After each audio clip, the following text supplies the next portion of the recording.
Welcome to Smart Wealth with Joshua. Your daily stock analysis and catalysts talk. Today we're looking at AST SpaceMobile.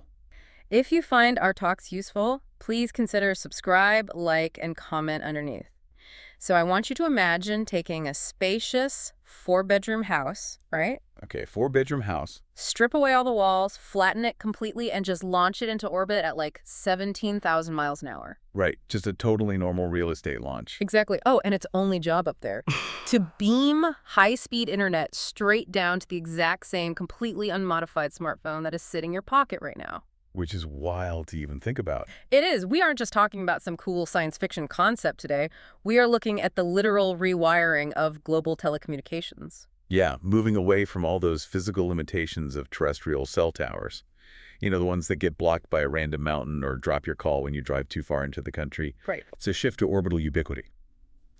But from a wealth-building perspective, this transition phase we are in right now, it's always the most volatile. Definitely. The market is currently shifting from valuing AST SpaceMobile based on its technological promises to valuing it on actual day-to-day execution and revenue generation. And with space infrastructure, the capital requirements are just astronomical.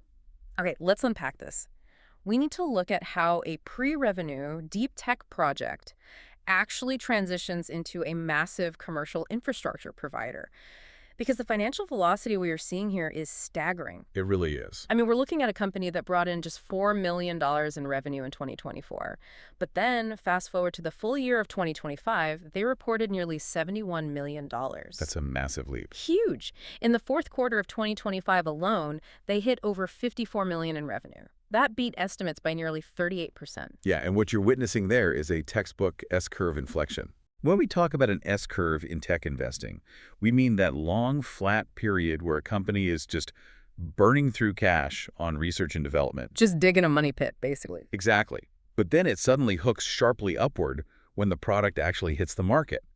That massive revenue jump in 2025 came mostly from gateway hardware sales and hitting key U.S. government service milestones. So it's not all retail consumers yet. No, not yet.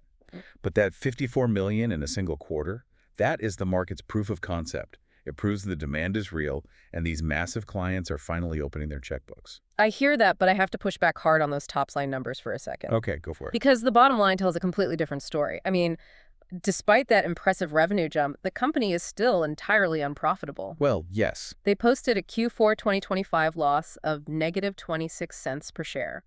And their operating costs spiked by 41% sequentially. So if you're building this massive next-generation superhighway and the cost of the asphalt is soaring by 41%, how long until you run out of money before a single toll booth even opens?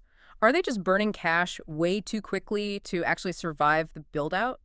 It's the right question to ask, for sure. But you have to look at why those costs are spiking so hard, that 41% increase.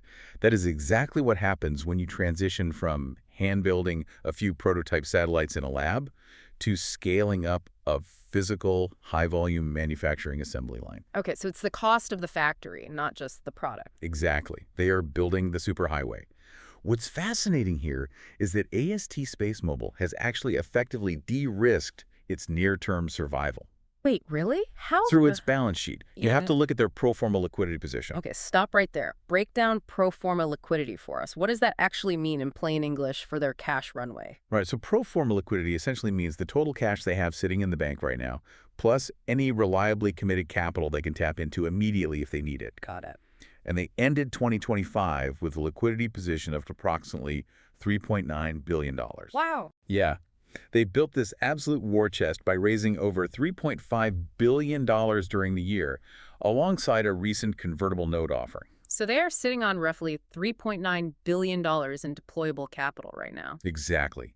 Now take that massive cash pile and compare it to their projected 2026 capital expenditure guidance. They only plan to spend between $350 million and $425 million to build out this next phase. Oh, wow. So they have, wait, that's roughly 10 times the cash they actually need for the year? Yes.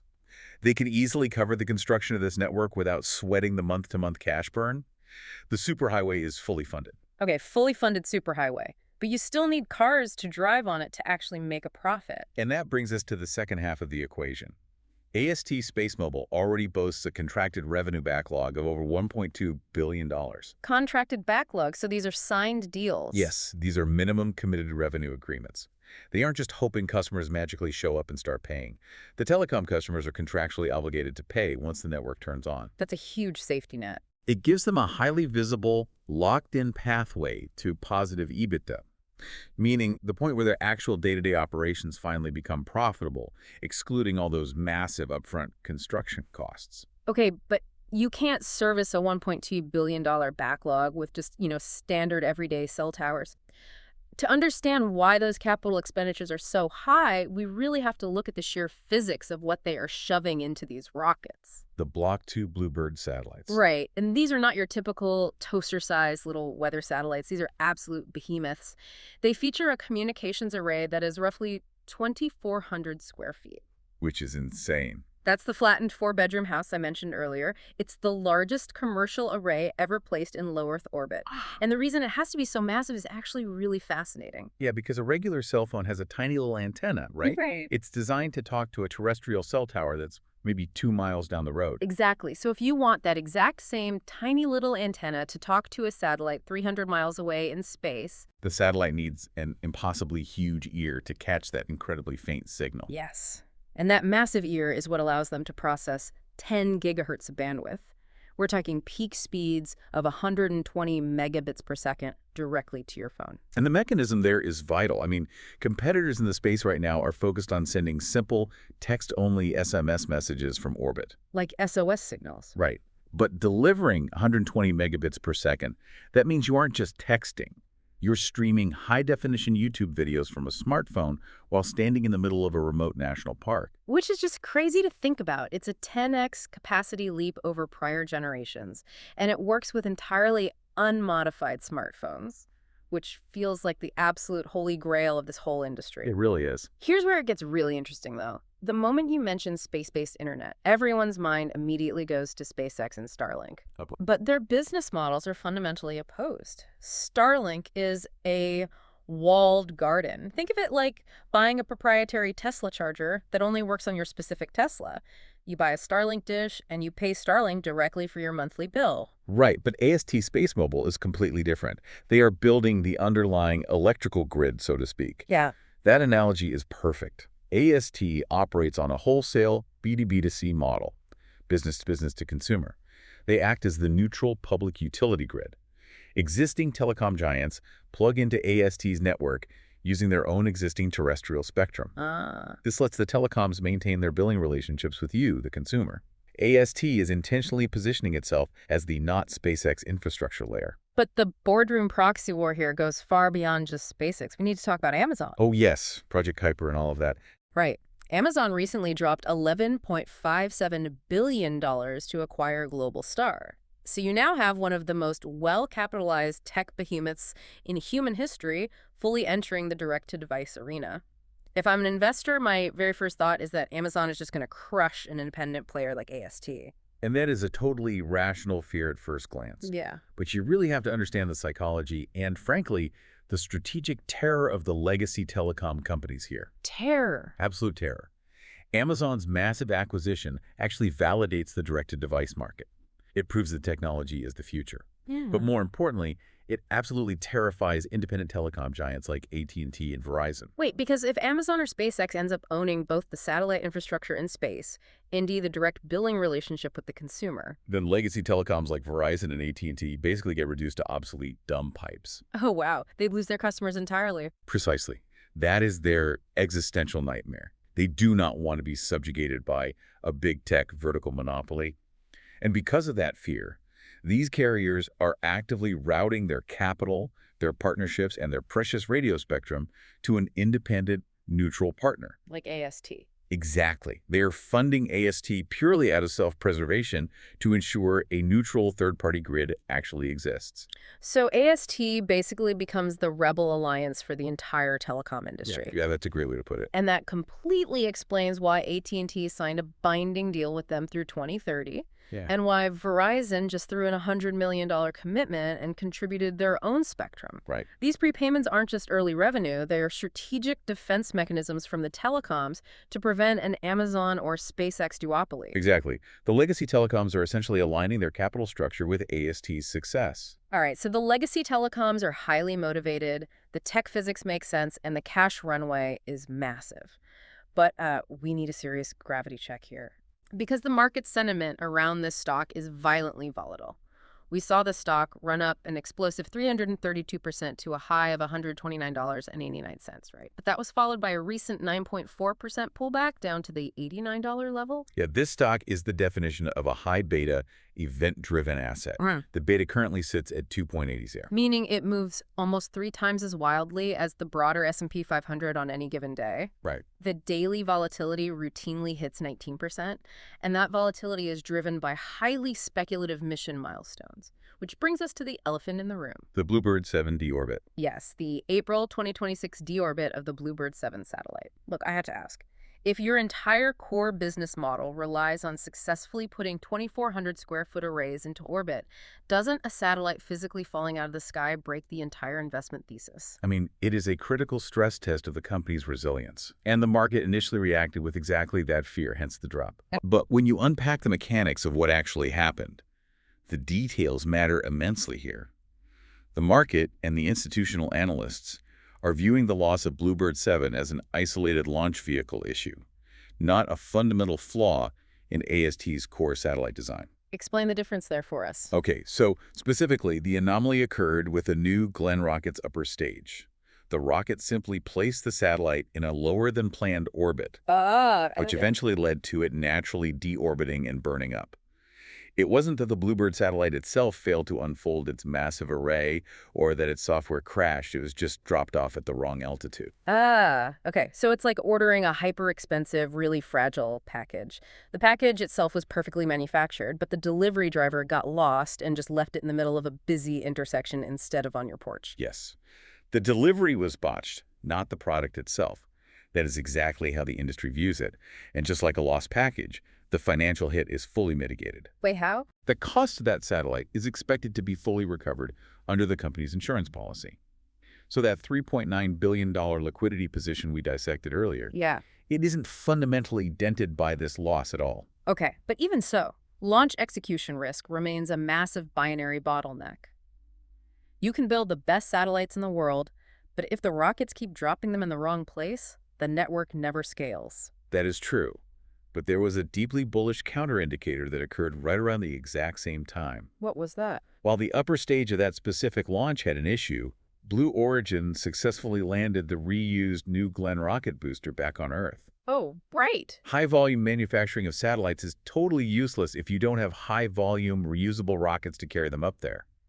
That booster landing proves that the infrastructure for a rapid, high-cadence launch schedule is maturing very quickly. And AST clearly isn't pausing their assembly lines to wait and see. Current reports show that satellites 8, 9, and 10 are expected to be ready to ship in roughly 30 days. Right, they are aggressively bouncing back. Which explains why major analyst firms like Scotiabank and B. Riley are just maintaining their buy ratings and keeping their price targets all the way up at $139.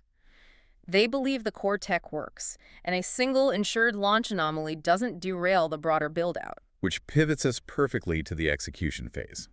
When we look at the 2026 roadmap, the first major hurdle is the Q1 2026 earnings report coming up in May. Right. The consensus is going to be hyper-focused on the company's guidance of $150 million to $200 million in revenue for the year.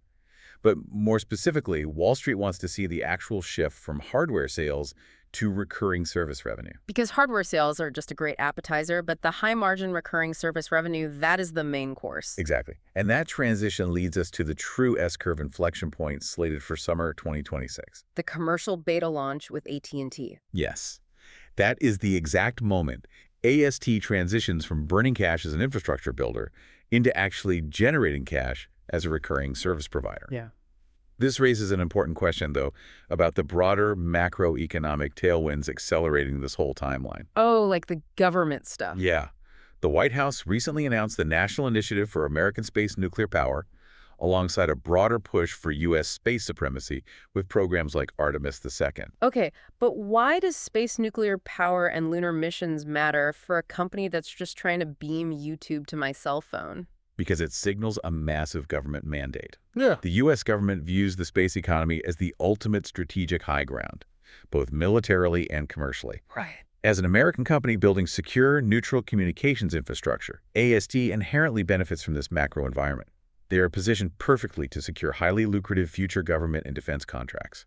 And those operate on a completely different scale than their commercial telecom deals. Let me throw a couple of speculative boardroom rumors your way then, because the flow around the sector is always churning. Sure, lay them on me. First, there is talk about potential FCC approval for the Legato Network's L-band license modification.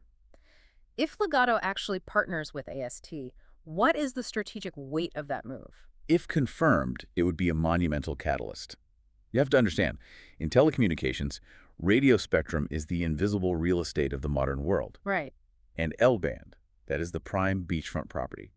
L-band relies on long wavelengths that can easily penetrate through thick concrete buildings and dense forest canopies. Oh, wow. So you don't need a direct line of sight to the sky. Exactly. If AST can secure that partnership, it massively enhances its spectrum moat. Elon Musk has been aggressively accumulating spectrum via EchoStar. Securing the Legato deal ensures AST has the pristine bandwidth required to maintain that 10x capacity advantage over Starlink. Okay, the other rumor dominating the tape right now is the anticipation of a SpaceX IPO. Now, a lot of retail investors might assume that a SpaceX IPO would just suck all the investment oxygen out of the room, pull capital directly away from AST. It's funny you say that because the institutional consensus is actually the exact opposite. Really? Yeah. A SpaceX IPO would be a rising tide that lifts all boats in the space infrastructure sector. How so? It would force Wall Street to finally fully value the direct-to-device market using hard public numbers.